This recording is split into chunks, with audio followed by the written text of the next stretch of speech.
नवी मुंबई महानगरपालिकेतर्फे जवळजवळ मी 95 पासून पहिली नगरसेविका झाल्यापासून महिला बालकल्याण सभापती होती. त्यापासून मी पालिकेच्या महिला बालकल्याणच्या निमित्ताने इथे जो कार्यक्रम असतो जागतिक महिला दिवस, त्या दिवशी मी नेहमी येते. सगळ्या महिला भेटतात, आमच्या सगळ्या नगरसेविका, सभापती, महापौर, आणि त्यांच्याशी गप्पा मारताना एक मनमोकळेपणा खूप वेगळा येतो आणि बरं वाटतं त्यांच्याशी, त्यांना काहीतरी माहिती देताना, तर त्यांच्याकडनं माहिती घेताना. आजच मी आता सलुजाताई सुतारे आमच्या महिला बालकल्याणच्या सभापती, त्या आल्या भेटल्या. त्याच्यानंतर आमच्या रुपालीताई, सगळ्या महिला भेटल्या. त्यांना सांगितलं महिलांच्या हाताला हे आपण हे प्रदर्शन वगैरे लावतो, हे इतकं ठोस काम नाही आहे. त्या बिचारा तात्पुरती आपल्या आपल्या कलेचं प्रदर्शन मोफत मिळतं म्हणून करतात. पण मी तर त्यांना सांगितलं की 14 गावामध्ये आपल्याकडे कलेक्टर लँड भरपूर उपलब्ध आहे.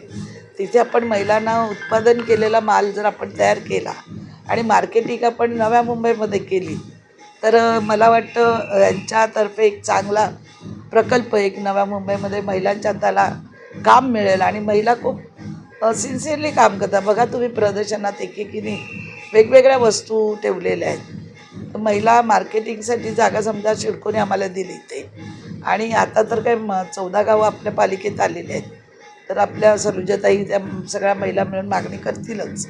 तिथे 1-2 एकर जर जागा मिळाली, खूप जागा पडली 14 गाव, तर तिथे त्यांनी जर तो प्लॅन टाकला महिलांना, समजा आता कोकम आहे, कोकम रस बनवणं, तर तुम्ही कोकमाच्यापासून, काजूपासून प्रक्रिया करता किंवा वेगवेगळ्या विषयाचे तिथे आपण प्लॅन टाकले आणि तिथून ते उत्पादन केलेला माल इथे आणून विकला, तर निश्चित इथे माझं काय मत, आम्ही सगळ्या महिलांना काम देऊ शकत नाही, पण आम्ही 10 महिलांना जरी काम दिलं, 10 महिलांचे संसार जरी त्या कामावर उभे राहिले, तर आज जागतिक महिला दिवशी काहीतरी केल्यासारखं वाटेल.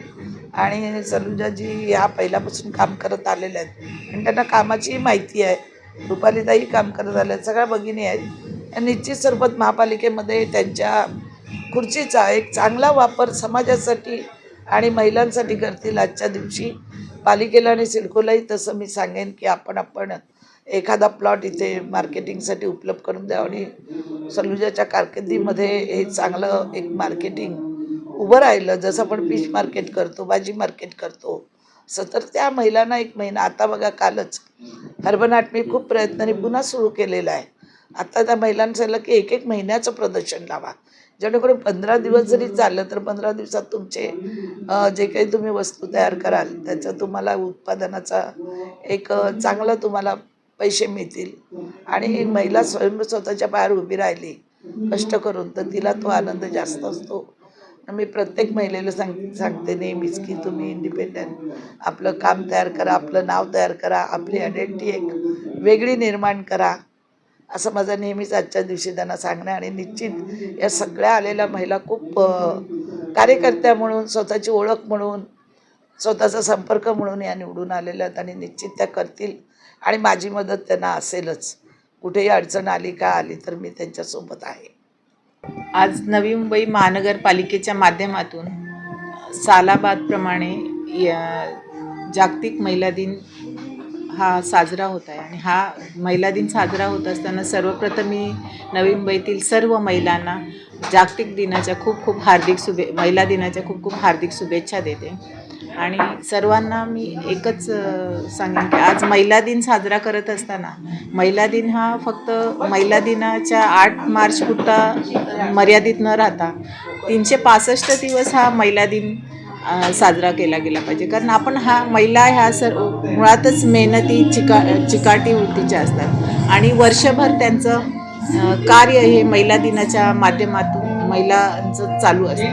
मग त्या आज महिलांनी विविध क्षेत्रात भरारी घेतलेली आहे आणि प्रत्येक क्षेत्रामध्ये, आज ती चंद्रावर पण आहे, आज राजकीय क्षेत्रात आहे, शिक्षण क्षेत्रात आहे, क्रीडा क्षेत्रात आहे, सगळीकडे आज राष्ट्रपती, पंतप्रधानांपर्यंत महिला पोहोचलेल्या आहेत. त्याच्यामुळे आज महिलाही कुठेच कमी नाही.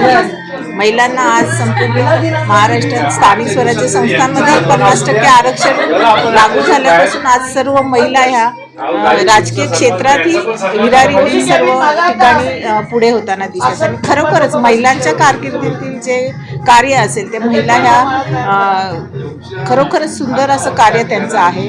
कारण महिला ह्या कुठेच कमी नाही आहेत हे त्यांनी दाखवून दिलेलं आहे. मग ते राजकीय क्षेत्र असतो किंवा क्रीडा क्षेत्र असतो किंवा इतर कोणते. आज महिला दिनाच्या निमित्तानं नवी मुंबई महानगरपालिकेमार्फत विविध योजना कार्यान्वित आहेत. मग त्या विधवा निराधारांसाठी असतील, मुलांच्या शिष्यवृत्तीच्या असतील किंवा महिलांसाठी विविध कौशल्य प्रशिक्षण योजनेच्या असतील. परंतु त्याही पलीकडे जाऊन आज मला जो गणेशजी नाईक साहेब आणि मंदाताई यांच्या माध्यमातून त्यांच्या आशीर्वादाने आज मला महिला बालकल्याण सभापती हे पद मिळालेलं आहे. ही नुकतीच 2 दिवसापूर्वीच ही जबाबदारी माझ्याजवळ आली आहे. त्याच्यामुळे नवी मुंबईतील ह्या महिलांना काहीतरी वेगळं अजून ह्या महिला बालकल्याण समितीच्या माध्यमातून देण्याचा माझा ह्या वर्षीचा प्रयत्न असेल.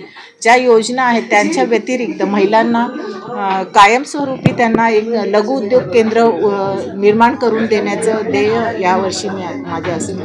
तसेच महिला सुरक्षितता प्रदान करण्यासाठी महिला बालकल्याण समितीच्या अंतर्गत योजना आम्ही महिला कार्यान्वित करण्याचा प्रयत्न माझा असेल. आज जागतिक महिला दिन आहे. सर्वात प्रथम तर मी नवी मुंबईतल्या देशातल्या संपूर्ण महिला भगिनी मातांना आणि माझ्या मैत्रिणींना महिला दिनाच्या मनपूर्वक शुभेच्छा देते. आजच्या ह्या दिवशी महिलांना माझं एकच संदेश असेल की आपल्या आतमध्ये आपल्यात खूप मोठी ताकद आहे, शक्ती आहे, ती ओळखायला शिका. अडचणी प्रत्येक क्षणाला आपल्याला येत असतात, पण त्याच अडचणीचं संधीमध्ये रूपांतर करा आणि उद्याचा दिवस तुमचाच असणार आहे. महिला बालकल्याण समिती आणि आपल्या समाज विकास ह्याच्या संयुक्त विद्यमानाने आपण महिला बचत गटाच्या माध्यमातून नवी मुंबई महानगरपालिकेतून विविध योजना महिलांसाठी राबवतो. आज ही आदरणीय आपले भाग्यविधाते नवी मुंबईचे शिल्पकार आणि वनमंत्री महाराष्ट्र राज्य ह्यांच्या माध्यमातून गणेशजी नाईक साहेबांच्या माध्यमातून आपण महिलांसाठी एक रोजगारपूरक अशी योजना आज आणणार आहोत. ते मी सविस्तरपणे आपल्या भाषणातून मांडणारच आहे. पण ह्या योजनेचा नक्कीच सर्व नवी मुंबईतल्या महिलांना खूप मोठा फायदा होणार आहे आणि खूप जास्त रोजगार त्यांना उपलब्ध होणार आहे. कारण महिला सशक्तीकरण जे आपण बोलतो, जेव्हा महिला आत्मनिर्भर आणि आर्थिकदृष्ट्या स्वावलंबी असतील, खऱ्या अर्थाने महिला सशक्तीकरण तेव्हाच शक्य आहे. आणि पुन्हा एकदा मी माझ्या सर्व माता भगिनींना, मैत्रिणींना मनपूर्वक शुभेच्छा देते. आमदार मंदाताईंनी देखील यापूर्वी महिलांसाठी उत्तम कार्य केले, त्यांच्याकडून मार्गदर्शन घेणार. नक्कीच आमदार मंदाताई माझ्यापेक्षा ज्येष्ठ आहेत. त्यांना राजकारणाचा, समाजकारणाचा मोठा अनुभव आहे आणि एक महिला सदस्य म्हणून त्यांची कारकीर्द खूप गाजलेली आहे आणि त्यांनी खूप मोठे चांगले महिलापूरक असे डिसिजन घेतलेले आहेत. तर नक्कीच त्यांचं मार्गदर्शनही मला अमूल्य असं ठरणार आहे. यूट्यूबवर सुद्धा रायगड टाइम्स सर्च करा आणि पहा रायगडच्या कानाकोपऱ्यातील प्रत्येक बित्तम बातमी. आणि हो, लगेचच सबस्क्राईब बटनवर क्लिक करायला विसरू नका. रायगड टाइम्स, आपलं चॅनल, आपला आवाज.